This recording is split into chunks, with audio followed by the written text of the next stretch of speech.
한국은 물가가 싸다며 내 연봉이면 거기서 재벌처럼 살 수 있대. 최근 중국의 이텁계에서 화제가 되고 있는 이야기입니다. 중국의 고연봉 직장인들 사이에서 한국 지사 발령이 대박 기회로 여겨지고 있다는 소식인데요. 중국에서 받는 연봉 그대로 한국에서 살면 완전 특급 대우 받으면서 살 수 있다던데, 한국은 기술력도 낮고 우리가 가서 다 가르쳐줘야 하는데 거기 직원들은 우리를 부러워하면서 모실거래 하지만 실제로 한국에 와서 마주한 현실은 과연 어땠을까요? 시청하기 전에 좋아요와 구독하셨죠? 지금부터 그녀의 특별한 이야기를 시작하겠습니다. 안녕하세요. 저는 리우멍씨입니다. 나이는 25살 중국 아이텁계에서 가장 주목받는 여성 인재죠. 한국이 요즘 중국 덕분에 경제가 살아난다고 하던데 제가 이번에 한국 지사에 특별 파견되어 가게 됐어요. 우리나라의 선진 기술을 좀 전수해 주라고 하더라고요. 제가 다니는 회사는 너테크 차이나입니다. 베이징 중간춘의 심장부에 있는 68층짜리 최첨단 빌딩이 우리 회사예요. 삼성, 그 중국 기술 따라하는 회사 말씀하시는 거죠? 우리가 이번에 자선사업처럼 기술을 좀 가르쳐 주려고 해요. 전 이 회사에서 최연소 차장을 달성하였어요. 대학교 2학년 때부터 시작한 인턴십에서 두각을 나타내서 졸업과 동시에 정직원이 되었고 2년 만에 차장 자리까지 올랐거든요. 물론 실력이 출중해서 가능했던 일이죠. 자랑 같아서 좀 부끄럽지만 제 연봉은 중국 평균의 5배예요. 회사에서 전용 운전기사도 제공해주고 BYP 라운지도 무제한으로 이용할 수 있죠. 십마다 68층 BYP 라운지에서 최고급 커피를 마시며 베이징 시내를 내려다보는 게 일상이에요. 베이징 상위 1%의 삶, 그게 바로 제 일상이랍니다. 우리 회사가 세계 최고 수준이라는 건 말할 것도 없고요. 요즘 세계 IT 시장은 중국이 주도하고 있잖아요. 솔직히 말해서 삼성이나 현대 같은 한국 기업들은 우리를 따라오기도 바쁜 것 같던데 우리나라 기술력이 어떤 건지, 제가 얼마나 대단한 사람인지 곧 한국 사람들도 알게 될 것 같네요. 네, 맞아요. 제가 곧 한국으로 가게 됐거든요. 어떻게 된 일이냐고요? 그날도 평소처럼 VIP 라운지에서 아침을 맞이하고 있었습니다. 창밖으로는 최첨단 빌딩들이 햇살에 반짝이고 있었죠. 제 커피잔에는 이른 아침부터 바리스타가 정성스레 내린 프리미어 원두 커피가 담겨 있었고요. 멍씨, 이번에 한국지사로 가라는 인사 발령이 났어요. 왕 부장의 말에 저는 커피잔을 내려놓았습니다. 네, 한국지사요. 한국이요. 저도 모르게 비웃음이 나왔습니다. 한국이라니, 우리 회사가 왜 하필 거기에 지사를 내는 걸까요? 우리가 이번에 한국에 새로운 지사를 열었잖아요. 거기에 멍씨 같은 젊은 인재가 필요하다고 해서, 어머, 부장님 한국이면 그 삼성이랑 현대 있는 나라 맞죠? 제가 얼마 전에 뉴스에서 봤는데 IT 기술이 우리보다 한참 뒤처져 있다던데 거기서 제가 뭘 배울 수 있을까요? 왕 부장의 얼굴이 살짝 굳었습니다. 멍씨, 그건 좀, 그리고 한국 사람들 되게 예민하다면서요. 중국 사람만 보면은 어쩌고 하면서 전 여기서 편하게 지내고 싶은데요. 제 연봉으로 한국에서는 뭘 할 수 있겠어요? 연봉은 지금의 1.5배예요. 거기에 정착금도 순간 제 귀가 솔깍 섰습니다. 잠시만요. 1.5배라고요? 네, 게다가 한국은 중국보다 물가가 싸다고 하니까 제 머릿속에서 계산기가 돌아가기 시작했습니다. 지금도 엄청난 제 연봉이 1.5배라고요? 게다가 물가도 싸다니 이건 완전 대박 아닌가요? 어머, 그러면 제가 한국에서는 어쩌면 연예인보다 더 잘 살 수 있겠네요. 한국 연예인들 그렇게 많이 못 본다면서요. 그때였습니다. VIP 라운지 문이 벌컥 열리며 장닝이 들어왔죠. 멍씨, 너 진짜 한국 간대 미쳤어? 장닝은 제 절친이자 라이벌입니다. 같은 팀 동기인데 제가 먼저 승진하면서 미묘한 긴장감이 있었죠. 사실 전 그게 좀 재미있었어요. 제가 더 뛰어나다는 걸 보여주는 거니까요. 어머, 링링 벌써 소문났어. 나 한국 가기로 했어. 여기서 받는 연봉의 1.5배래. 너도 지원해 볼래? 미안, 너는 자격이 안 되겠구나. 장링의 얼굴이 붉어졌습니다. 너 진짜 한국이 어떤 곳인지 알기는 해. 당연하지. 우리가 만든 앱으로 분석해 봤거든. 한국은 중국보다 모든 면에서 뒤처져 있어. 기술력도 그렇고. 물가도 엄청 싸대. 내가 가서 좀 가르쳐 줘야겠어. 우리 중국이 얼마나 발전했든지. 하! 너 진짜 우리 언니가 작년에 한국 출장 갔다가 완전 멘붕을 했다더라. 거기 집값이 베이징의 2배라던데 밥값도 비싸고 사람들도 되게 무서워. 특히 회사에서는 전 장닝의 말에 더 큰 소리로 웃었습니다. 어머, 언니가 능력이 부족한 거 아닐까? 나는 우리 회사 최연소 차장이야. 한국 직원들이 나한테 뭐라고 하겠어? 너 진짜 그 자만심 때문에 큰 코 다칠 거야. 한국 사람들이 얼마나 자존심이 센데. 아, 질투는 적당히 해. 너무 티나면 안 예쁘잖아. 장닝은 주먹을 불끈 치더니 휙 돌아서 나갔습니다. 왕 부장도 한숨을 쉬며 자리를 떴죠. 저는 혼자 남아 태블릿으로 한국을 검색했습니다. 서울 강남, 어머, 저 촌스러운 건물들이 최고급 오피스라고 우리 회사 건물이 3배는 더 좋은데, 아, 여기가 그 유명한 명동이구나. 중국 관광객들이 싸고 좋다고 많이 가는 대리에 내 수준에는 안 맞겠다. 역시 한국은 좀 실망이네. 전용 차량으로 퇴근하면서도 계속 한국 부동산 앱을 열어보았습니다. 강남 아파트 가격이 이상하게 높게 나오는데 분명 잘못된 정보겠죠? 우리 회사 자료에는 분명 이 한국은 중국보다 물가가 저렴하다고 나와 있었으니까요. 리우 차장님, 전용 기사인 왕 아저씨가 조심스럽게 말을 꺼냈습니다. 제가 예전에 한국에서 택시기사로 일한 적이 있는데 아저씨도 한국 얘기하실 거예요. 다들.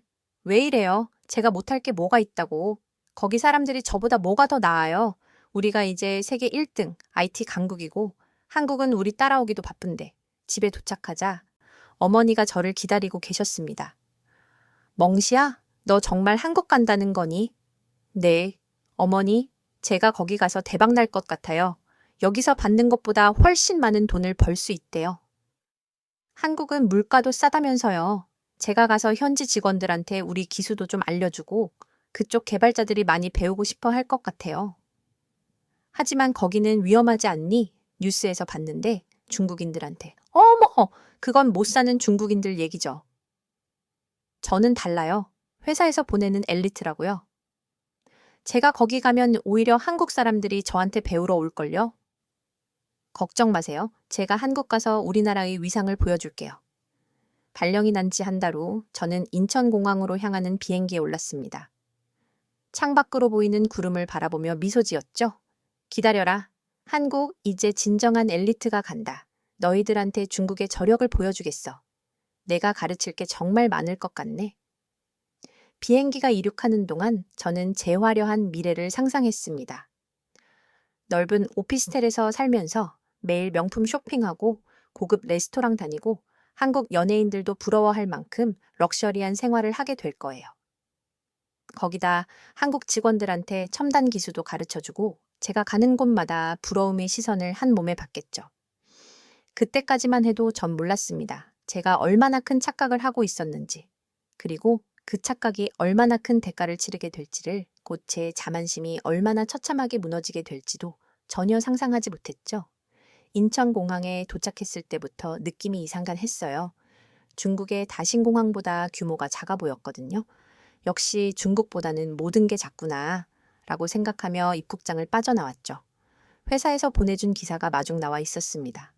제 이름을 적은 팻말을 들고 있는데 어머, 이건 뭔가요? 보잘것없는 현대차였어요. 중국에서는 항상 최고급 외제차를 타고 다녔는데 실례지만 차를 잘못 가져오신 것 아닌가요?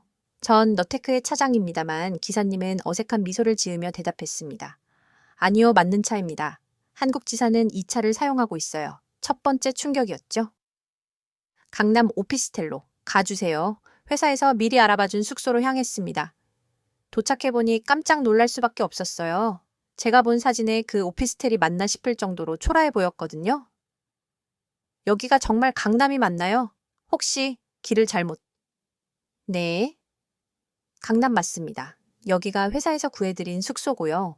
25평형 오피스텔이었어요. 중국에서 제가 살던 집의 3분의 1 크기였죠. 이게 말이 되나요? 제가 얼마나 중요한 인재라고. 아, 그래도 한 가지 좋은 소식이 있네요. 우리 부모님도 제 부양가족으로 등록하면 한국 의료보험 혜택 받을 수 있다던데 이런 것까지 공짜로 주다니. 역시 한국은 외국인이 살기 좋은 나라네요. 여기서 수술 받으면 거의 공짜라면서요. 전화기를 꺼내 회사 담당자에게 전화를 걸었습니다. 여보세요. 저리우 멍시입니다만 숙소가 잘못된 것 같은데요. 제가 받은 자료에는 고급 주거시설. 아, 리우 차장님. 그곳이 강남에서도 꽤 좋은 오피스텔입니다만 월세가 300만 원이나 하는. 뭐라고요? 300만 원이요. 이런 작은 집이 두 번째 충격이었습니다. 다음날 회사로 향했죠. 에이, 집은 작아도 회사는 다르겠지 하는 마음이었는데. 어서 오세요. 리우 차장님, 여기가 차장님 자리입니다. 보여준 자리는 칸막이도 없는 오픈 스페이스였어요. 옆자리와의 거리는 고작 70cm인 중국에서는 제 전용 오피스가 있었는데. 죄송하지만 이게 무슨 농담인가요? 전 차장급입니다만 인사팀 직원이 당황한 듯 설명했습니다. 네, 저희는 직급과 상관없이 모두 같은 공간을 써요. 최근에는 회장님도 이 공간에서 일하시는데 세 번째 충격이었습니다. 그때 옆자리에서 목소리가 들렸어요. 안녕하세요. 저는 옆자리에서 일하게 된 김민서 차장님, 담당 프로젝트 매니저예요. 고개를 돌려보니 저보다 나이가 많아 보이는 여성이 있었습니다. 아, 네. 근데 프로젝트 매니저면 제 밑에서 일하시는 거죠? 김민서 차장의 표정이 살짝 굳었어요. 아니요. 저도 차장이에요. 저희가 협업하는 관계죠. 네. 그런데 프로젝트 매니저라고 하셔서 한국에서는 직급이 같으면 나이나 연차와 상관없이 수평적인 관계로 일해요. 리우 차장님도 곧 적응하실 거예요. 이게 네 번째 충격이었네요. 점심시간 당연히 VIP 라운지가 있을 거라 생각했는데 직원 식당으로 안내받았습니다. 저기 임원 식당은 따로 없나요? 네. 아, 저희는 모두 같은 식당을 써요. 메뉴도 같고요. 그럼 제가 먹는 이 음식이 신입사원이 먹는 것과 같다는 건가요? 주변에서 수근거리는 소리가 들렸습니다. 제 말이 너무 크게 나간 걸까요? 오후에는 첫 회의가 있었어요. 중국에서는 제가 발표하면 모두가 경청하고 박수를 쳤는데 여기서는 달랐죠? 리우 차장님, 이 분석 방법은 좀 구식 아닌가요? 저희는 이미 2년 전부터 새로운 방식을 도입했는데 김민서 차장이 제 발표를 지적하는 게 아니겠어요. 뭐라고요? 이게 우리 본사의 최신 방식인데요? 아, 그러시군요. 그런데 저희가 개발한 방식이 더 효율적이라서요. 한번 설명해 드릴게요. 김민서 차장이 프레젠테이션을 시작했는데 정말 놀라웠어요. 제가 모르는 기술들이 쏟아져 나오는 거예요. 이럴 리가 없어. 내가 가르쳐 주러 왔다고 생각했는데 회의가 끝나고 화장실에 숨어 울었습니다. 장링의 말이 떠올랐어요. 너무 자만하지 마. 하지만 이게 끝이 아니었어요. 저녁에 회식이 있다길래. 기대했죠. 여기서는 내가 주목받겠지. 자, 리우 차장님도 한잔하세요. 팀장님이 소주를 건네시는데 어머나, 이게 뭐죠? 삼겹살의 소주라니 중국에서는 최고급 양주의 해산물이었는데 저는 이런 술은 못 마셔요. 와인이나 양주는 없나요? 순간 분위기가 싸늘해졌습니다. 김민서 차장이 귓속말로 속삭였어요. 여기서는 이런 말씀하시면 안 돼요. 다들 기분 나빠하실 거예요. 첫날부터 이렇게 많은 충격을 받다니. 그날 밤 작은 오피스텔로 돌아와 침대에 쓰러졌습니다. 베이징에 있는 장닝에게 전화를 걸었어요. 링링 미안해. 내 말이 맞았어. 흑흑. 여기 너무 힘들어. 다들 날 무시하는 것 같아. 장닝의 대답이 의외였습니다. 멍시야, 널 무시하는 게 아니라 내가 그동안 착각 속에 살았던 거야. 이제 현실을 마주할 때가 된 거지. 그럼 난 어떻게 해야 해? 처음부터 다시 시작해봐. 널 특별 대우해 주길 바라지 말고 내가 진짜로 실력을 인정받으려면 그들의 방식을 이해하고 배워야 할 거야. 전화를 끊고 창밖을 바라봤습니다. 강남의 밤거리는 생각보다 화려했어요. 그동안 제가 얼마나 큰 착각 속에 살았는지 이제야 조금씩 깨닫기 시작했습니다. 내일은 조금 다르게 해볼까. 하지만 그때까지만 해도 전 몰랐어요. 제가 마주하게 될 진짜 시련은 이제 시작이라는 걸 아침 7시 알람 소리에 눈을 떴습니다. 작은 오피스텔 창문으로 비치는 아침 햇살이 낯설게 느껴졌어요. 베이징에서는 늘 9시에 출근했는데 한국은 출근 시간이 8시라니? 아, 여긴 정말 매일매일이 전쟁이구나. 서둘러 준비를 마치고 지하철역으로 향했습니다. 중국에서는 늘 전용 차량으로 출퇴근했는데 이제는 직접 대중교통을 이용해야 한다니 지하철에 올랐는데 이게 무슨 일이죠? 사람들이 너무 많아서 몸을 비비며 가야 했어요. 게다가 옆에서 누군가 제 발을 밟았는데도 제대로 된 사과 한마디 없이 그냥 가버리는 거예요. 어머나 이게 말이 돼요. 한국 사람들 예의가 없다더니 그 말이 입 밖으로 나오자마자 주변의 시선이 차가워졌습니다. 아, 제가 한국어로 말했다는 걸 깜빡했네요. 겨우 회사에 도착했더니 김민서 차장이 제 자리 앞에서 기다리고 있었습니다. 리우 차장님, 오늘 아침 회의 준비하셨죠? 네, 무슨 회의요? 어제 메일 드렸잖아요. 오늘 오전 9시에 신규 프로젝트 키고 푸 미팅이 아차 싶었어요. 어제 너무 충격적인 일이 많아서 메일을 제대로 확인하지 않았던 거죠. 아, 죄송해요. 제가 좀 이런 식이면 곤란해요. 여기는 중국이 아니에요. 모든 직원이 똑같은 책임감을 가지고 잠깐만.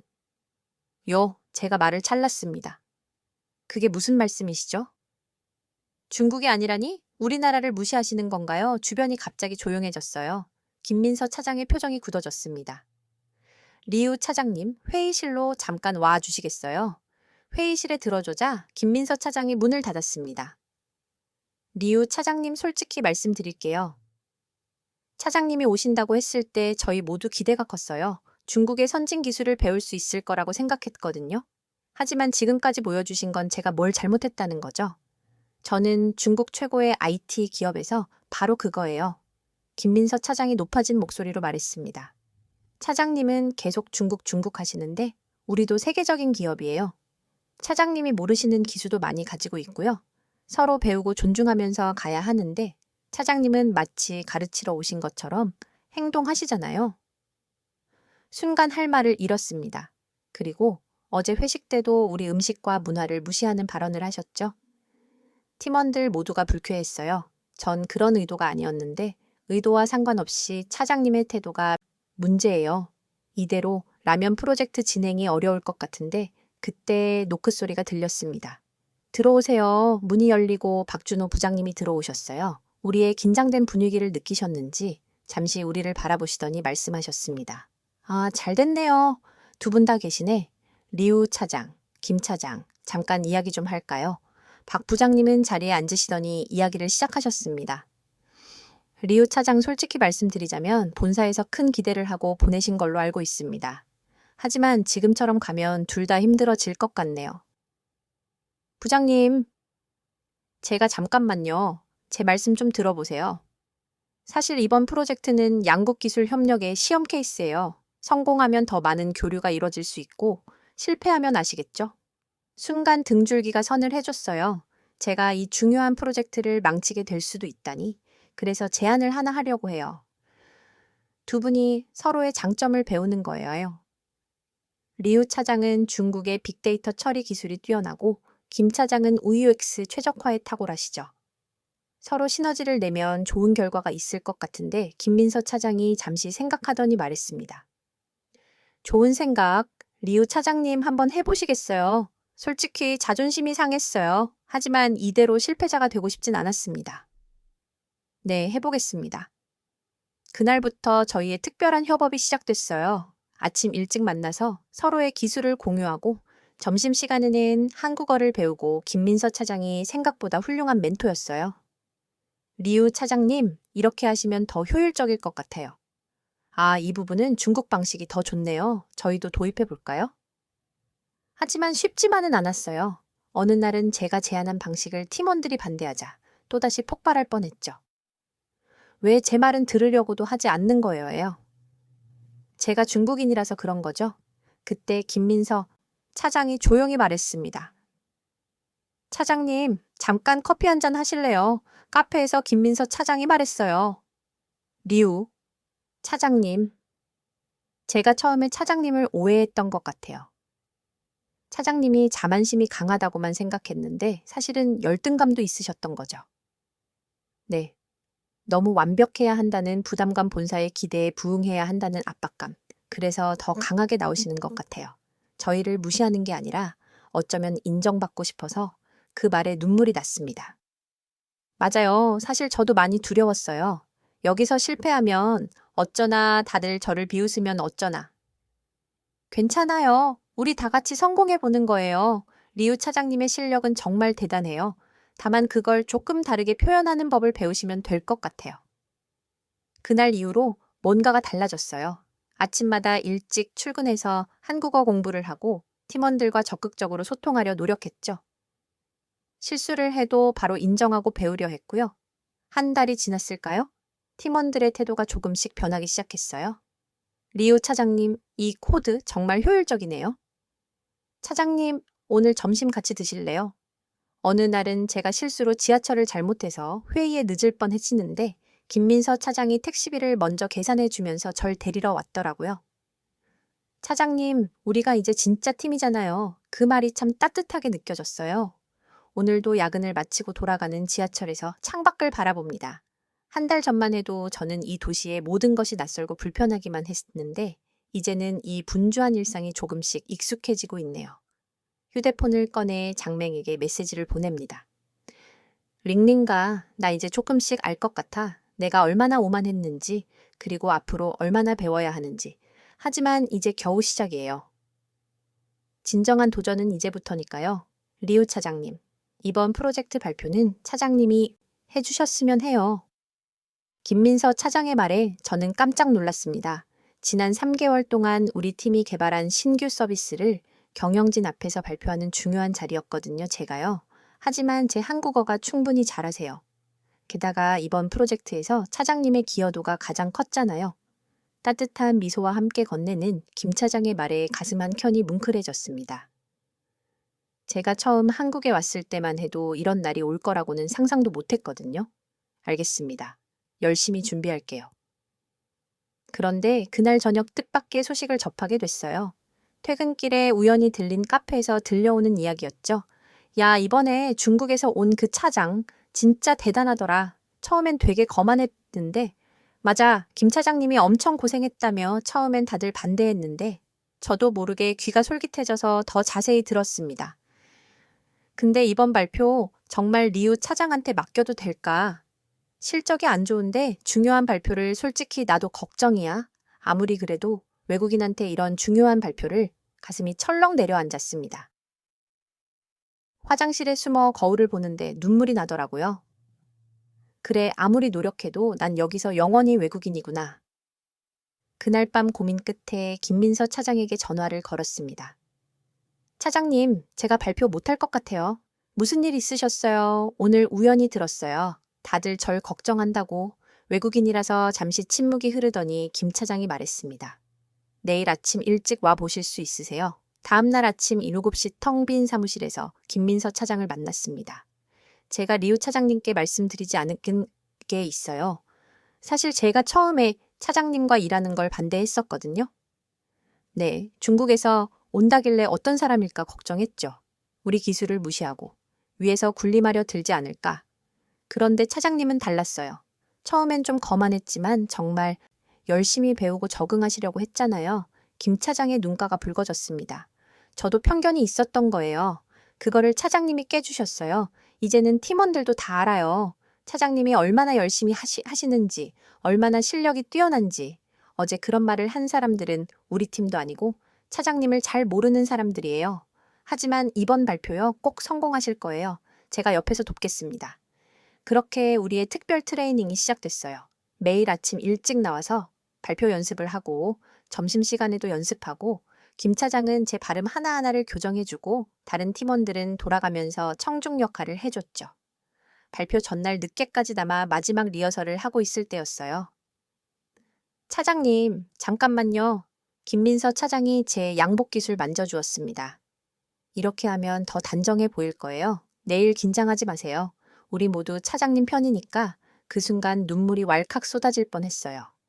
드디어 발표 당일 떨리는 마음으로 회의실에 들어섰습니다. 경영진들의 날카로운 시선이 저를 향했죠. 숨을 크게 들이쉬고 발표를 시작했습니다. 안녕하십니까. 리우 멍시입니다. 오늘 발표드릴 내용은 처음에는 목소리가 떨렸지만 곧 안정을 찾았어요. 팀원들이 앞줄에 앉아 눈빛으로 응원해주고 있었거든요. 특히 김민서 차장은 제가 말을 잊지 못할 때마다 따뜻한 미소로 힘을 실어줬죠. 발표가 끝나고 박수 소리가 터져 나왔습니다. 훌륭한 발표였습니다. 특히 한국어 실력이 인상적이네요. 양국의 장점을 잘 조화시킨 프로젝트더군요. 회의가 끝나고 나오는데 낯선 목소리가 들렸어요.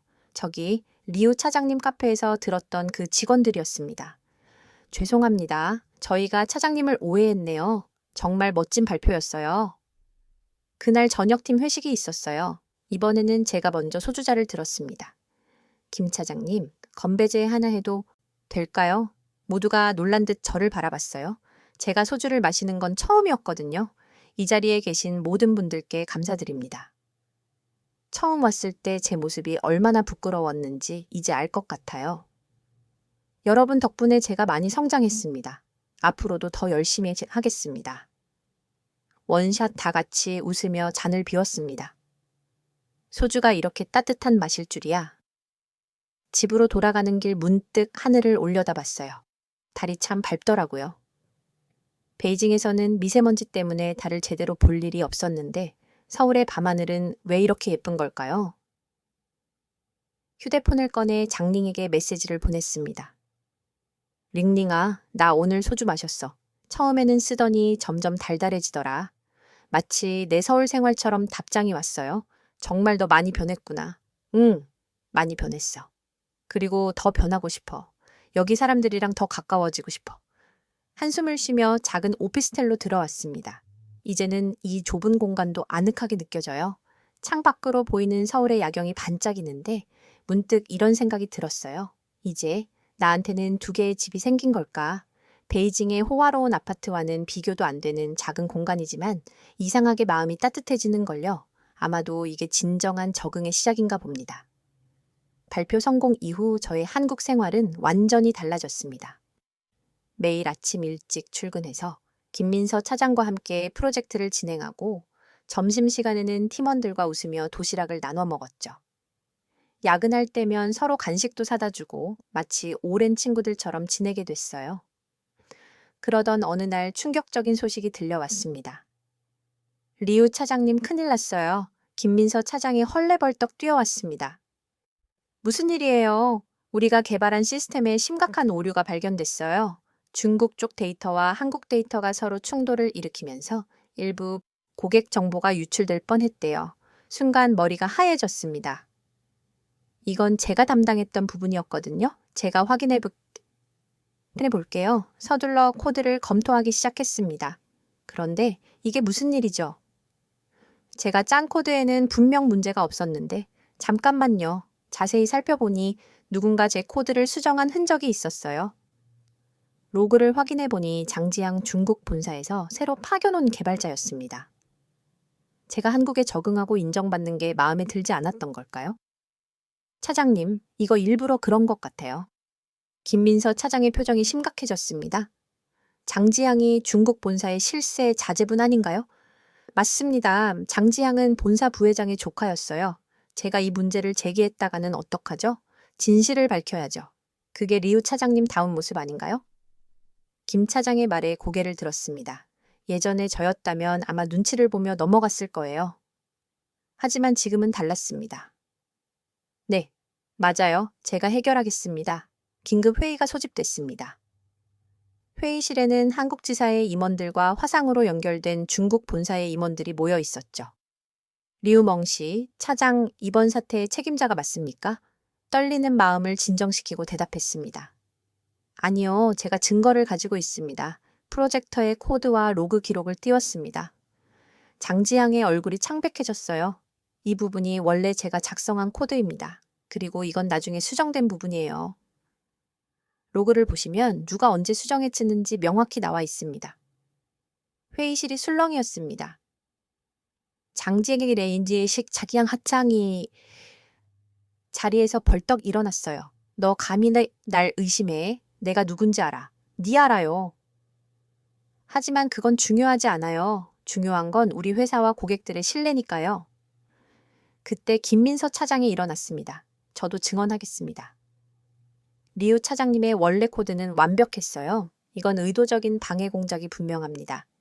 1시간의 경론 끝에 진실이 밝혀졌습니다. 장지향은 중국으로 소환됐고 오히려 제가 이 사태를 조기에 발견해 큰 문제를 막았다는 평가를 받았죠.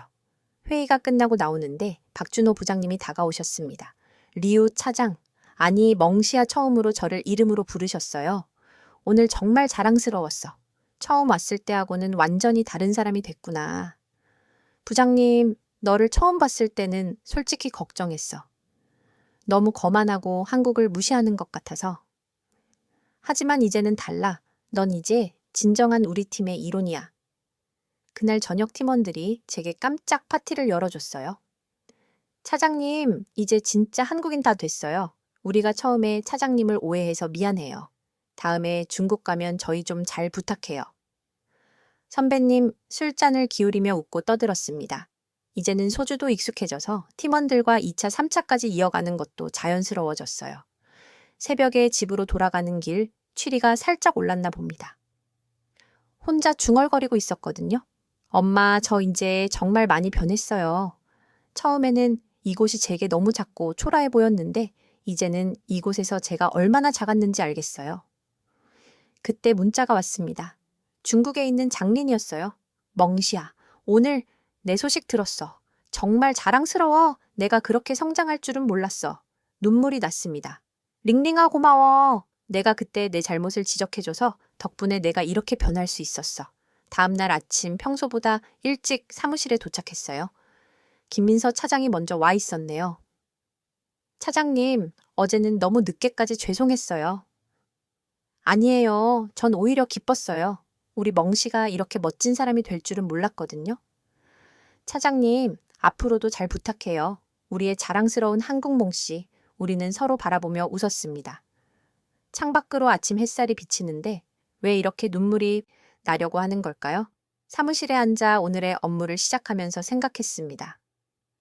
이제야 진짜 시작인가 봐요. 더 이상 중국 본사에서 온 것만 한 차장이 아닌 이 팀의 진정한 일원으로서의 시작 앞으로가 더 기대되는걸요. 모니터에 비친 제 모습이 환하게 웃고 있었습니다. 더 이상 거만한 표정도 불안한 눈빛도 없었어요. 대신 자신감 넘치는 하지만 겸손한 미소가 있었죠. 이제 저는 압니다. 진정한 자신감은 남을 무시하는 데서 오는 게 아니라 서로를 이해하고 존중하는 데서 온다는 걸요. 그리고 가장 중요한 것, 이곳에서 찾은 제 두 번째 가족들과 함께 라면 어떤 어려움도 이겨낼 수 있다는 걸요. 멍시아 1년이 정말 빨리 지나갔네. 김민서 차장의 말에 고개를 끄덕였습니다. 인천공항으로 가는 차 안에서 서울의 마지막 풍경을 바라보고 있었어요. 이제 중국으로 돌아가야 할 시간. 차장님, 저 이제 한국말 다 늘었는데 또 멍시아라고 부르시네요. 그게 더 친근하잖아. 이제 우리끼리는 말 놓기로 했잖아. 맞아요. 어느새 저희는 그런 사이가 됐어요. 친구이자 동료이자 서로의 가장 든든한 지원군이 된 거죠. 민서야? 고마워. 정말 고마워. 더 이상 말이 나오지 않았어요. 눈물이 차올라서 1년 전 오만과 편견으로 가득 찬 채 이 길을 달렸던 제가 떠올랐습니다. 그때 저는 이렇게 눈물을 흘리며 한국을 떠나게 될 거라고는 상상도 못했겠죠. 공항에 도착하니 팀원들이 모두 나와 있었어요. 차장님, 이거 받으세요. 우리가 함께 찍은 사진이에요. 중국 가서도 저희 잊지 마세요. 앨범을 받아들고 펼쳐보는데 첫 장에서 눈물이 왈칵 쏟아졌습니다. 제가 처음 왔을 때 찍은 사진이었어요. 불편한 표정으로 어색하게 서 있는 모습. 그리고 마지막 장에는 지난주 회식 때 찍은 사진이 있었죠. 환하게 웃으며 팀원들과 어깨동무를 하고 있는 모습. 차장님, 우리 진짜 많이 변했죠. 그때 박준호 부장님이 다가오셨습니다. 멍시야, 이거 봐. 부장님이 건네신 건 중국 본사에서 온 공문이었어요. 축하해. 내가 한국-중국 협력 프로젝트의 총괄 매니저로 승진했어. 네, 그게 무슨 너의 활약이 양국 경영진 모두에게 인정받은 거야. 앞으로 내가 양국의 다리 역할을 해줬으면 해서. 숨이 멎는 것 같았어요. 이건 제가 꿈꿔왔던 그 이상이었습니다. 부장님, 제가 정말 해낼 수 있을까요? 당연하지. 넌 이미 증명했잖아. 처음에는 한국을 무시하고 내 방식만 고집했지만 이제는 달라. 양국의 장점을 모두 이해하고 있으니까 비행기 탑승 시간이 다가왔습니다. 마지막 인사를 하려는데 잠깐만요. 김민서 차장이 무언가를 건넸어요. 소주병이었습니다. 이걸 왜요? 베이징에 도착하면 부모님과 함께 마시라고. 그동안 딸 걱정 많이 하셨을 텐데. 이제는 자랑스러워 하실 거야. 공항 검색대를 통과하면서도 자꾸 뒤를 돌아보게 됐어요. 팀원들이 아직도 손을 흔들고 있었거든요. 비행기 안에서 휴대폰을 켜보니 메시지가 와 있었어요. 장닝이었습니다. 멍시아 베이징에 도착하면 바로 회사로 와, 다들 너 보고 싶어 해. 그제야 생각났어요. 제가 한국으로 떠날 때 장닝에게 했던 말 링링아. 내가 한국 가서 우리나라의 위상을 보여주고 올게 얼마나 부끄러운 말이었나요? 지금의 저는 다르게 말하고 싶어요. 링링가. 이제 나는 우리와 그들이 얼마나 다르고 또 얼마나 같은지 알게 됐어. 비행기가 이륙하면서 창밖으로 서울의 정형이 보였습니다. 1년 전에는 초래 보였던 이 도시가 이제는 이렇게 아름답게 보이다니 노트북을 켜고 새 프로젝트 계획서를 작성하기 시작했어요. 제목, 한중 IT 협력 프로젝트. 서로의 강점을 살린 새로운 도야. 우리는 흔히 남을 가르치려 들지만 사실 모든 만남은 배움의 기회입니다. 저는 이 1년간 비행기가 구름 위로 올라가는 동안 저는 계속 타이핑을 했어요. 이제는 제가 해야 할 일이 무엇인지 너무나 분명하게 알겠거든요. 베이징에 도착하자마자 부모님께 전화를 드렸습니다. 엄마, 맞빠. 오늘 저녁에 시간 있으세요? 제가 한국에서 가져온 선물이 있는데 같이 마시고 싶은 것도 있고 들려드릴 이야기가 정말 많아요. 부모님 댁으로 가는 길에 택시 기사님이 물었습니다. 아가씨, 한국말을 참 잘하시네요. 네, 1년 동안 한국에서 일했거든요. 한국은 어떤가요? 요즘 뉴스에서는 아저씨, 제가 이야기 좀 해드릴까요? 진짜, 한국은 뉴스에서 보는 것과는 많이 다르거든요. 택시 안에서 저는 멈추지 않고 이야기를 했습니다. 한국에서의 1년 제가 어떻게 변했는지, 무엇을 배웠는지, 회사로 복귀하는 날 제 책상 위에는 2개의 사진이 놓여 있게 될 거예요. 하나는 베이징 사무실 팀원들과 찍은 사진, 다른 하나는 서울에서 찍은 그 마지막 사진이요. 그리고 그 사이에 노인 쪽지에는 이렇게 적혀 있죠. 세상에는 2가지 종류의 사람이 있다. 하나는 차이를 보는 사람, 다른 하나는 공통점을 보는 사람. 나는 이제 그 둘을 모두 보는 사람이 되고 싶다 이제. 저는 압니다. 진정한 성공은 남을 이기는 것이 아니라 서로를 이해하고 함께 성장하는 것이라는 걸요. 그리고 제 인생에서 가장 큰 성공은 제가 한국에서 보낸 이 1년이었다는 것도요. 김민서야, 난 이제 진짜 시작이야. 우리가 꿈꿨던 그 변화 내가 만들어 볼게. 지켜봐줘. 비행기에서 본 한국의 마지막 풍경이 아직도 선명합니다. 이제는 알아요. 그곳이 제 2번째 고향이 되었다는 걸 끝이 아닌 새로운 시작입니다. 오늘 이야기 어떠셨나요? 이 이야기로 인해 한국으로 중국 사람들이 몰려온다니 좀 걱정스러운 마음도 드네요. 댓글 많이 달아주시고 구독과 좋아요 꼭 눌러주세요. 감동 이야기였습니다.